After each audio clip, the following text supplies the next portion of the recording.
tardes, un buen día para todos.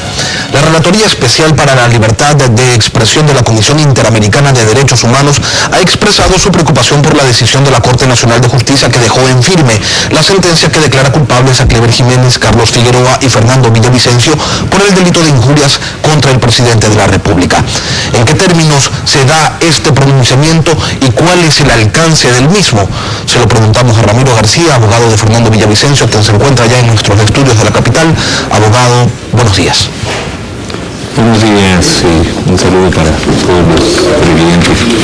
Sí, en efecto, la Relatoría Especial para la Libertad de Expresión de la Comisión Interamericana de Derechos Humanos ha emitido un pronunciamiento bastante firme, bastante directo, en donde ratifica su preocupación por la sentencia dictada en contra de Cleber Jiménez y Fernando Villavicencio y Carlos Figueroa por supuesta injuria al señor presidente de la República. Primero hay que dejar en claro algo: yo no soy abogado de Fernando Villavicencio en el caso específico de la acción por injurias que planteó el presidente de la República, sino en otro caso que es el que motivó el allanamiento, donde ni siquiera existe indagación previa todavía. Pero como abogado del señor Villavicencio, pues sí, en efecto me ha llegado este pronunciamiento de la Relatoría, en donde enfatiza en un par de temas que ya hace rato la Corte Interamericana de Derechos Humanos ha desarrollado como línea jurisprudencial.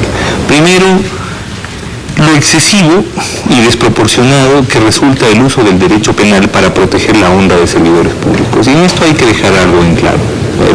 No se trata de que el servidor público tiene una honra diferente que la del resto de los ciudadanos, no, eso no es así.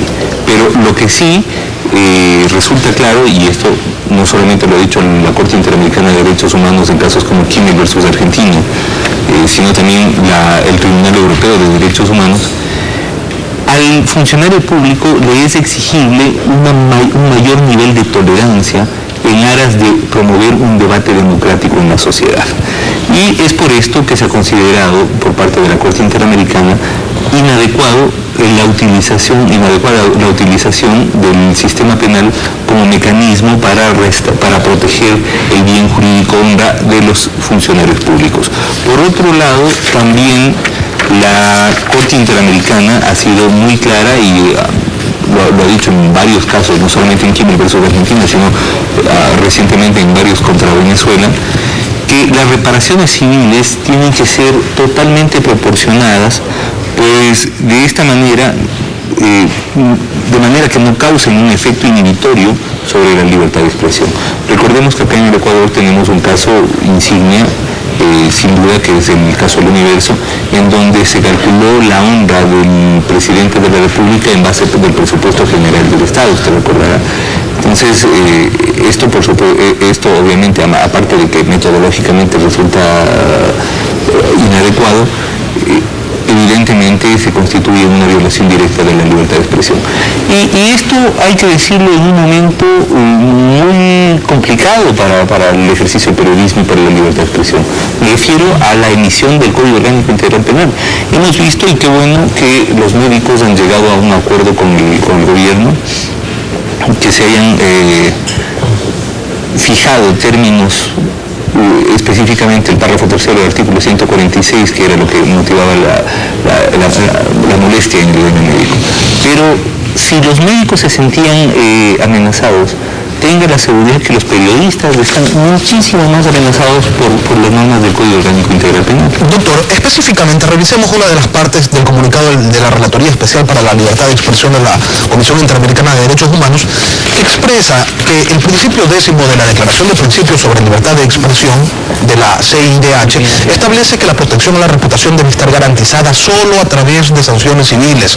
En los casos en que la persona ofendida sea un funcionario público, a su turno, la Corte Interamericana ha establecido que las condenas civiles, lo que usted señalaba, en materia de libertad de expresión deben ser estrictamente proporcionadas, ya que una reparación civil sumamente elevada puede ser a todas luces tan o más intimidante e inhibidor para el ejercicio de la libertad de expresión que una sanción penal, con un resultado evidente de autocensura tanto para el afectado como para otros potenciales críticos de la actuación de un servidor público.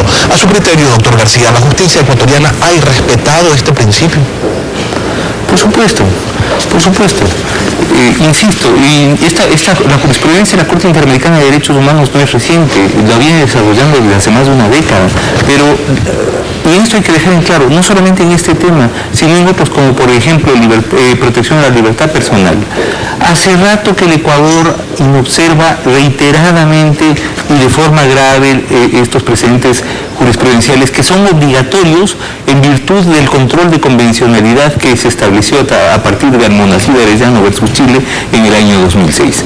¿Qué es lo que nos ha dicho la Corte Interamericana de Derechos Humanos?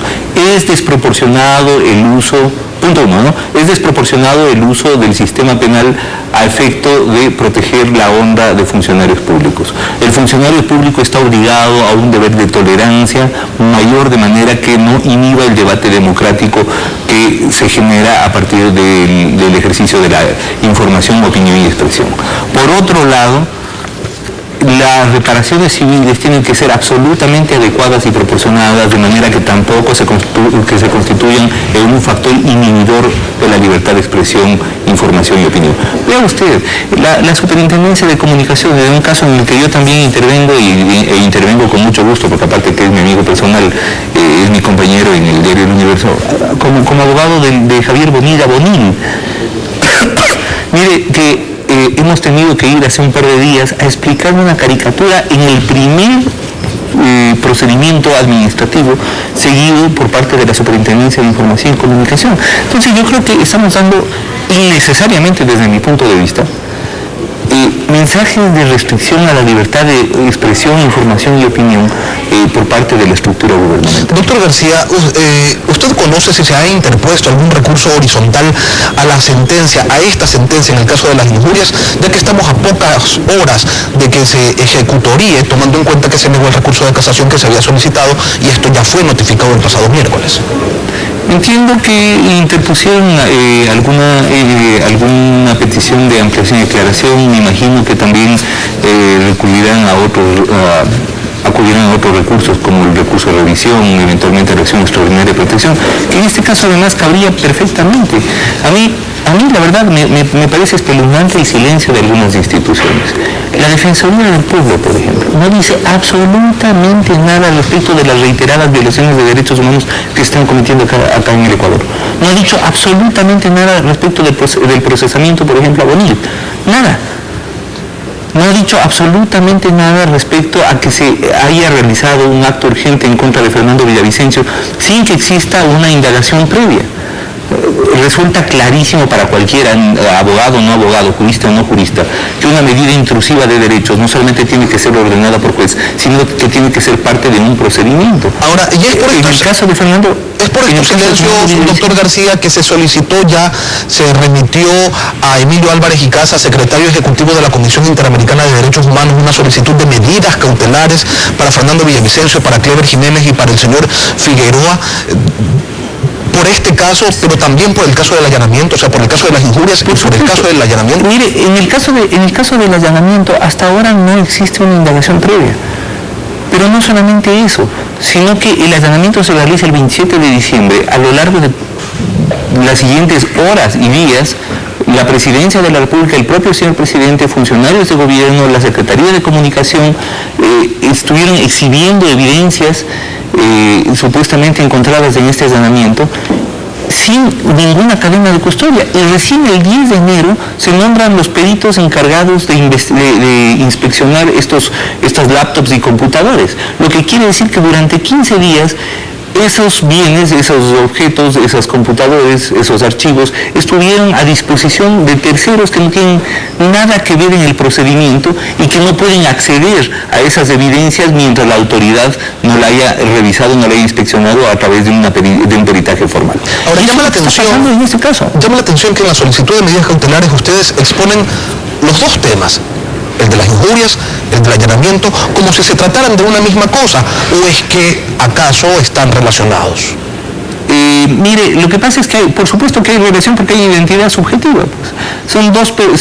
Primero, en el caso de Fernando Villavicencio, aparte de sus actividades gremiales que todos hemos conocido, de su vida pública, es un periodista. Es un periodista titulado, es un periodista que además ejerce el periodismo a través de un medio de comunicación digital, y me refiero específico a Plan B.